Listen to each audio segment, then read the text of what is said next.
Welcome to Wanderings of an Artist, the journey of an artistic mind.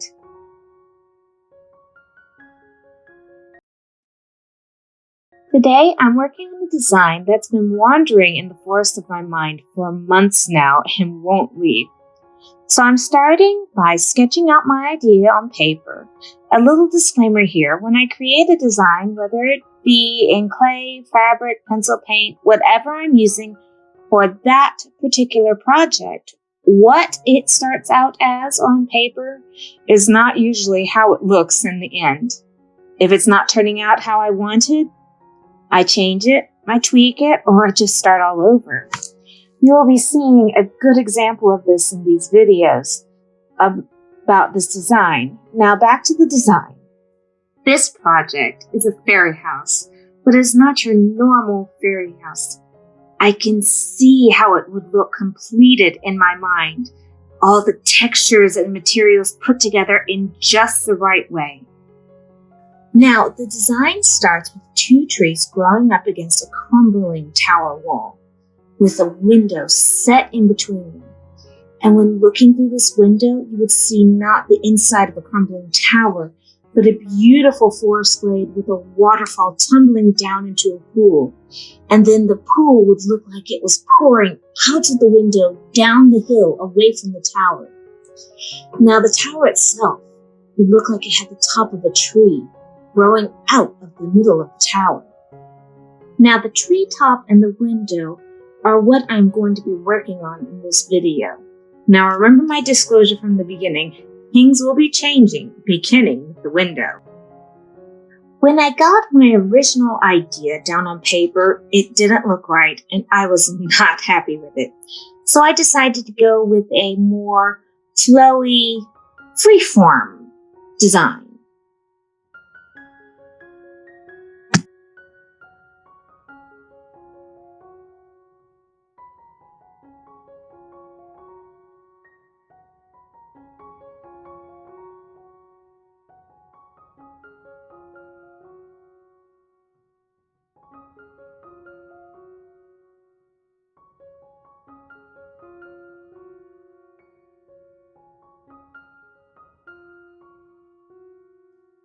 Then I decided to change my mind again and created just an outline of the window in the size that I wanted so I could use the scraps of glass I had from previous projects to piece it together.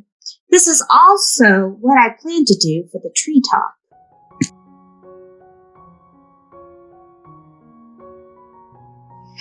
Now, I'm placing the pieces that I'm using for the window inside of the outline to see how everything's going to fit together.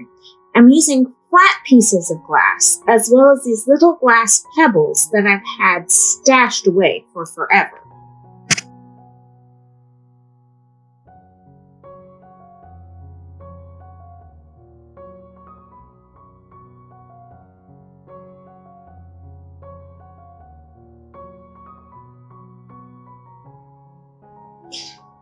The treetop. Oh, the treetop. Now I start with placing the flat pieces of glass on a form that I made by Frankensteining together several different sized styrofoam balls and covering the whole thing in green painter's tape. Now I'm putting the pieces on with hot glue because it easily peels right off the tape. So if I don't like how it's placed, it comes off easily. Now remember those little glass pebbles from the window? It dawned on me about halfway through putting the flat pieces of glass on the form that I had a whole bunch just sitting inside of my closet.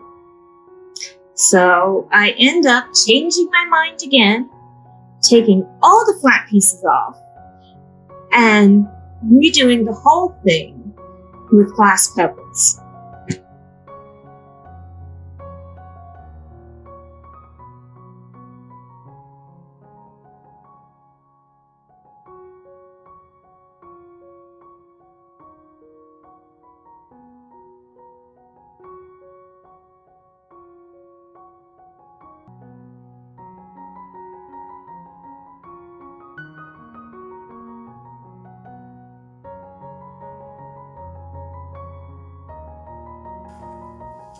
Here you can see where I was halfway through and decided to redo the whole thing with the glass pebbles. This is me taking all the glass off, putting it away, and then laying out the whole thing on the form to see how it would look.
Now that I have all that figured out, I have to grind the edges of the glass that is being used for this. What is grinding, you might ask? Well, the most simplistic explanation is that you are sanding the edges of the glass. There are now two different styles of stained glass: copper foil and lead cane. You have to use the grinder no matter which one you do, but it's required more so for the copper foil than for the lead cane. I'll be using copper foil for this project, which is a foil tape made from copper. You stick it around the edges of the glass, and if you don't grind the edges, the copper foil won't stick because the glass is too smooth for the adhesive on the back of the tape to stick to it.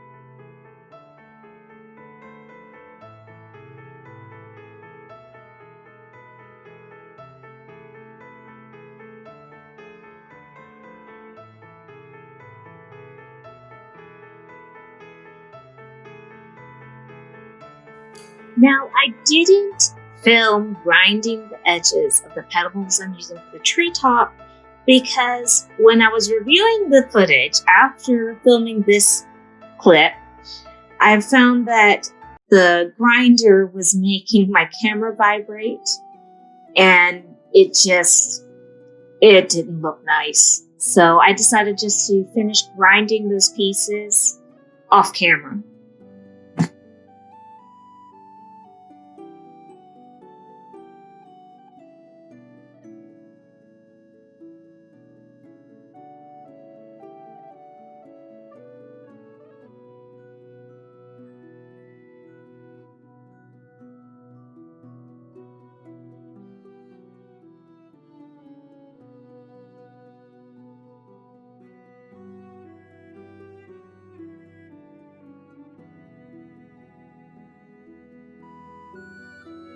Now here's what you need for foiling: your pieces of glass and your copper foil, a burnishing tool, and a piece of cloth.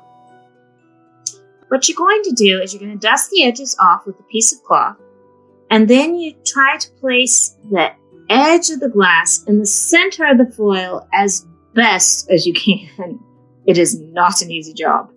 Now you go all the way around, and then when you get to the other end, You overlap it just a little bit, and then you take your burnishing tool and you smooth that flat edge. Then you fold the overhanging edges of the foil down, and then you burnish that down too. And then you repeat the step all over again.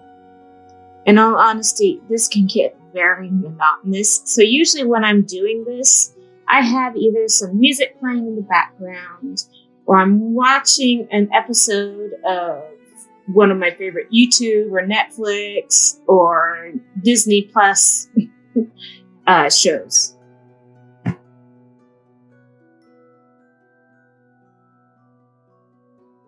Now, a little explanation here. A burnishing tool is the technical name for whatever you use to smooth out all the air bubbles and the bumps and the lumps out of the foil. Or else the foil can get air or something trapped underneath of it. And when you go to solder it, the foil will just lift right away from the edge. Now, you can get a burnishing tool from any stained glass supply or Amazon or anything like that. But what I use instead of that specific tool made for this, I just use a Sharpie, the end of a Sharpie. It works just the same, and you can get them for a lot cheaper.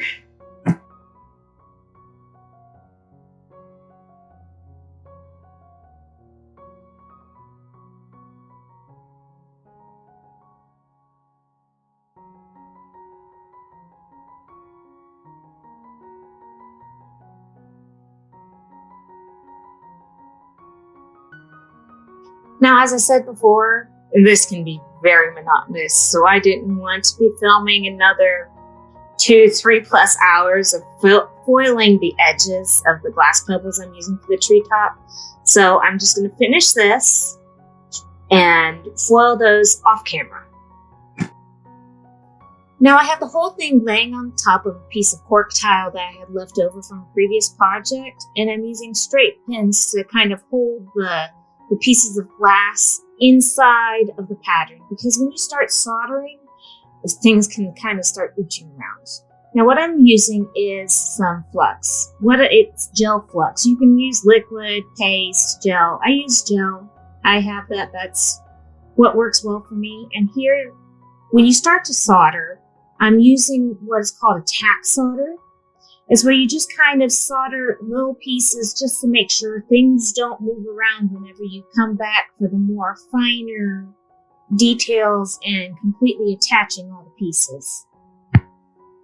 Now that I have that done, I'm unpinning it, taking it off the paper so I don't burn the paper and can use the pattern, and just cover the whole thing in the gel flux. And what I'm doing now is what is called a technique called flat soldering. Is where you're just making sure that you're laying down a base coat of solder that's not pretty, and just making sure everything is attached together and that there's no gaps in between the pieces anymore.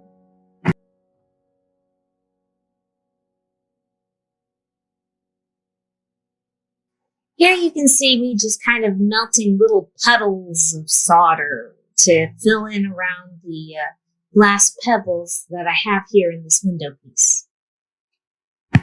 This can eat up a lot of solder, so the solder that I'm using for the flat soldering and to fill in those big gaps is some lead-free solder that I had from a different project. It is not the easiest kind of solder to use. Does not flow well, does not usually end up looking nice.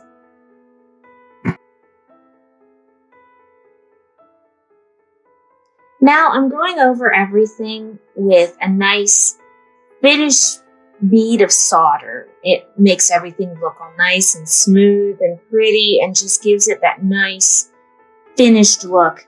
This is what you see whenever you're looking at a nice piece of Tiffany glass, a nice Tiffany lamp or other copper foil projects. It's that nice finished smooth look.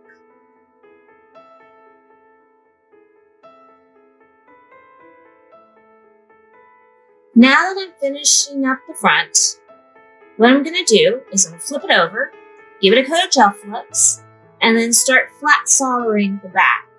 Because let's face it, it's the back. Nobody's going to see it, and it does not need to look pretty. Now, the solder that I am using for this, for the beading on the front and the flat soldering on the back, is what is called 640?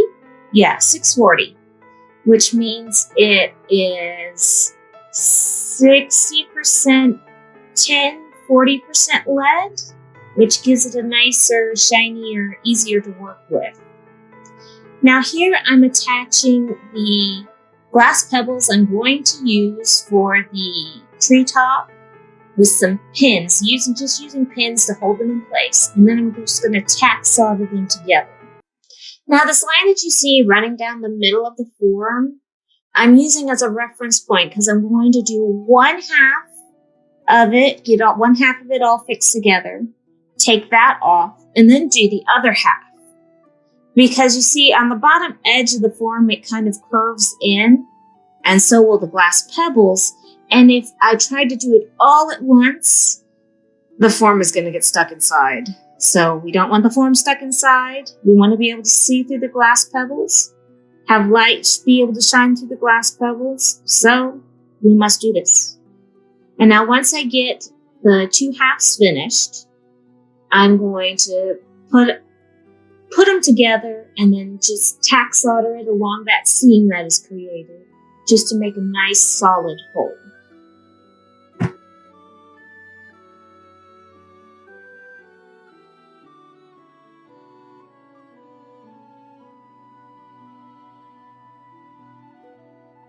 Now I'm going to show you finishing soldering this one side, and because I was running out of time when I was creating this video clip, I'm going to just finish one half, show you finishing one half, and then finish the other half off camera, because I have two little girls and I have to go pick them up from school whenever I finish this one half. So, we must do what we must do.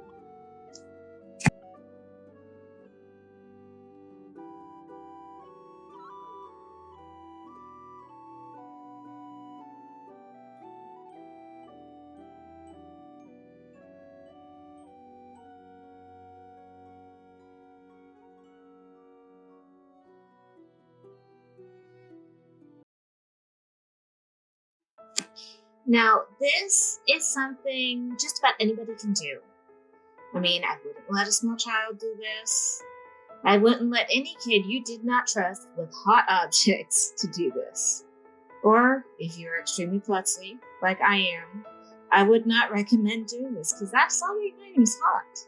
What you are doing is you are melting metal into between two thin metal strips to attach them together.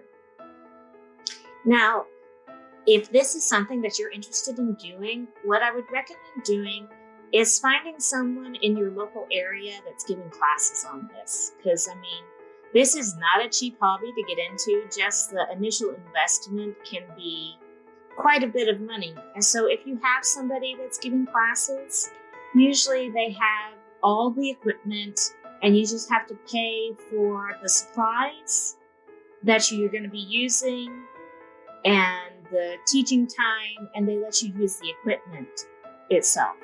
Well, I mean, yeah, you can buy all the equipment yourself and basically teach yourself, but it's a lot easier and a lot safer if you have somebody who knows what they're doing to show you how to do it without hurting yourself.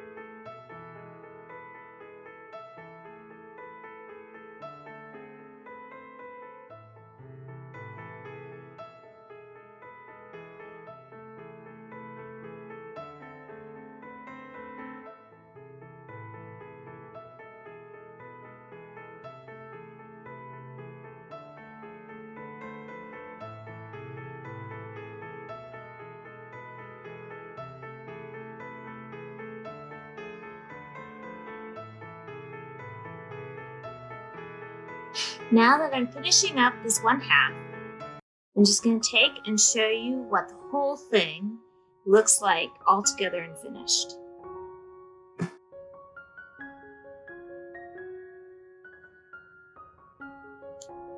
Now, I am delighted with how this all turned out. I mean, it came out even better than what I thought it would. I especially like it a whole lot better with using these glass pebbles than the flat pieces of glass, because it gave it a more organic, rounded tree look than the flat pieces of glass would. Even with the gaps in between, instead of filling all the gaps with solder, which would use a lot of solder, it looks really, I just really love how it turned out. Now, since my design has changed so much, if you want to see a new sketch design, you'll have to come back and watch the next video. Thank you for watching. Please hit the like and subscribe button and turn on all notifications so that we will be able to be wandering together again.